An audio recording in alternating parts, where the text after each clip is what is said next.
Okay, so this is where things get really weird. We're going over the Montreal Canadiens today, and we're also talking about the Bruins, which is kind of funny because the last video on this channel was also about the Bruins. It's a 2-day streak of continuing the ending video of one day and the morning video of the next day talking about the same team. Yesterday, we started off the show talking about Nashville. Today, it's Boston, so let's go over the Boston Bruins and just a really interesting idea that has brought itself up in 2 articles over here. And we're going to be heading over onto 2 sources, of course. So the first one is on lapresse.ca. We're talking about Kent Hughes, the Montreal Canadiens general manager, and a few comments that he made, as well as a suggestion brought upon by this website.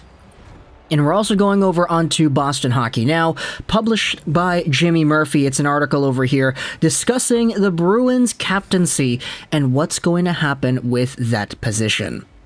So, because both of these articles actually are from January 30th, we're going to be going over onto just the introductory idea that opens us up. You know, this is kind of the foreplay into this entire idea over here. Let's go over on to Boston Hockey Now. This article, Jimmy Murphy, will the Bruins lose another captain to free agency or retirement? This, of course, is by Jimmy Murphy. As I said, January 30th, it explores the idea of the Bruins maybe losing out on Bergeron.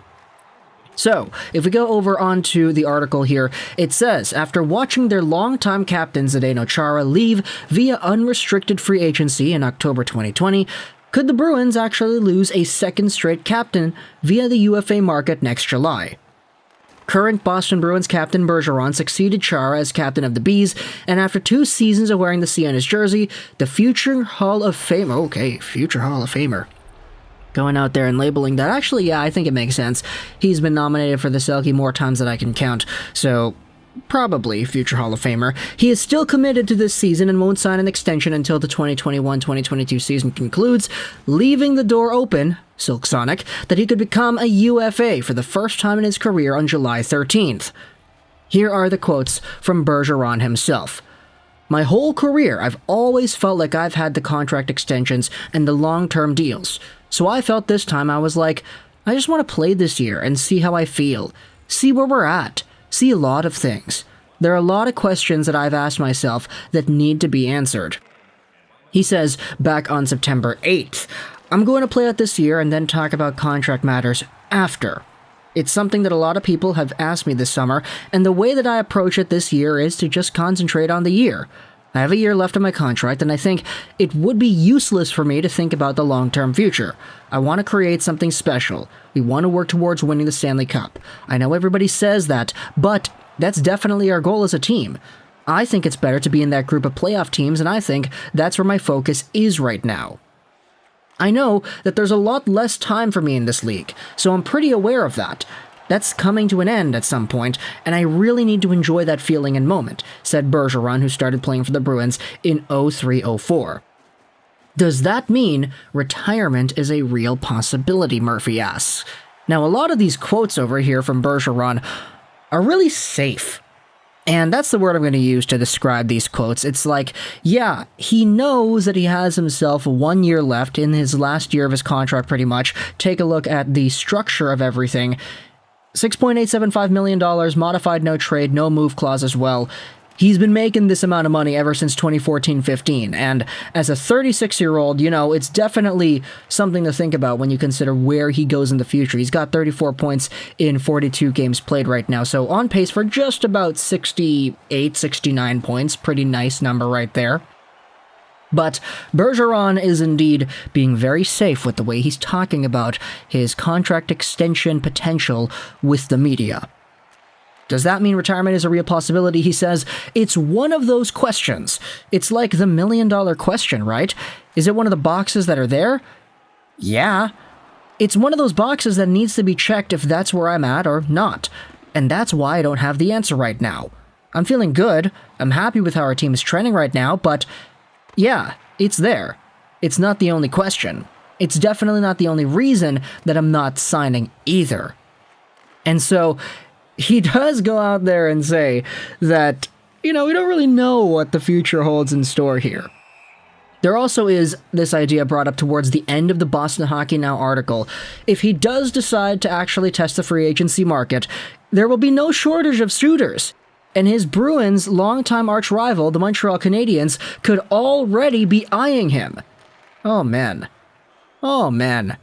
So it's also brought up in this article too, but the Habs just hired Bergeron's longtime and only agent he ever had in Kent Hughes.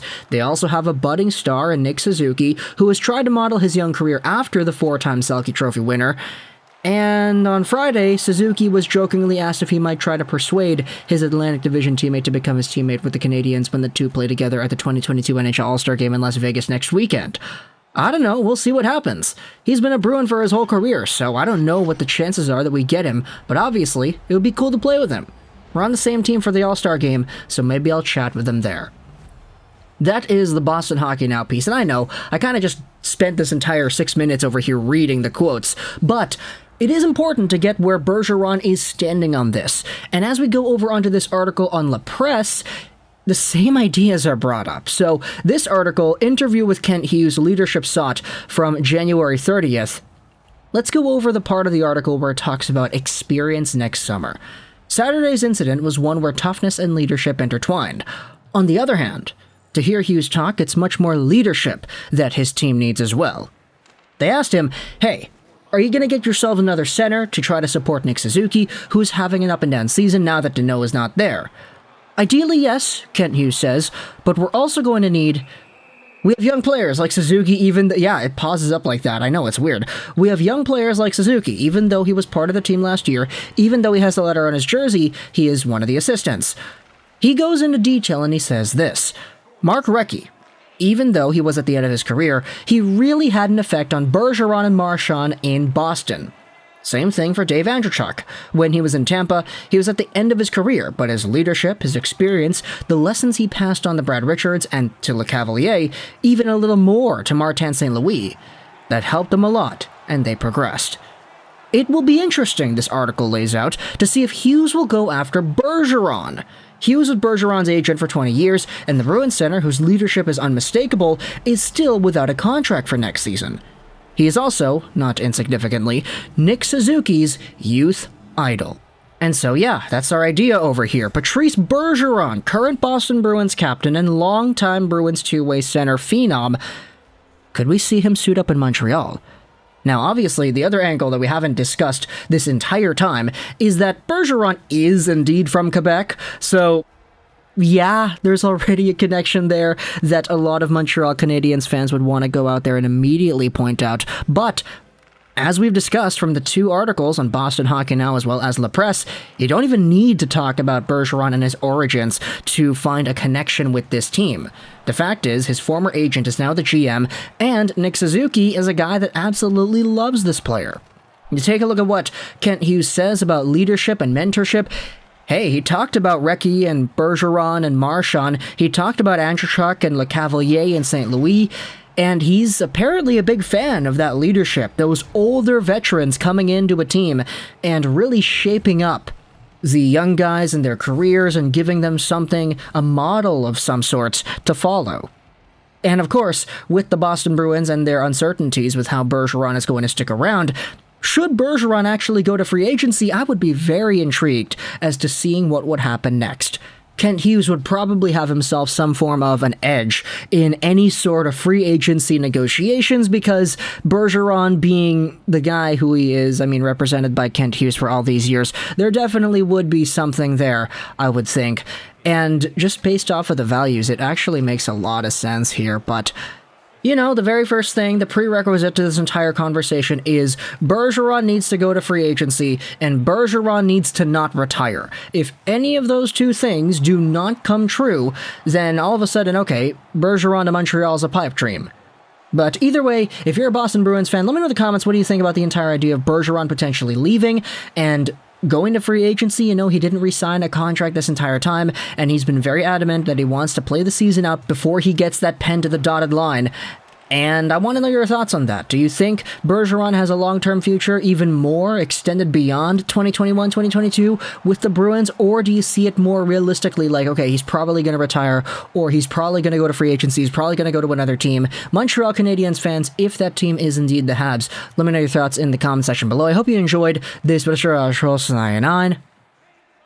and bye.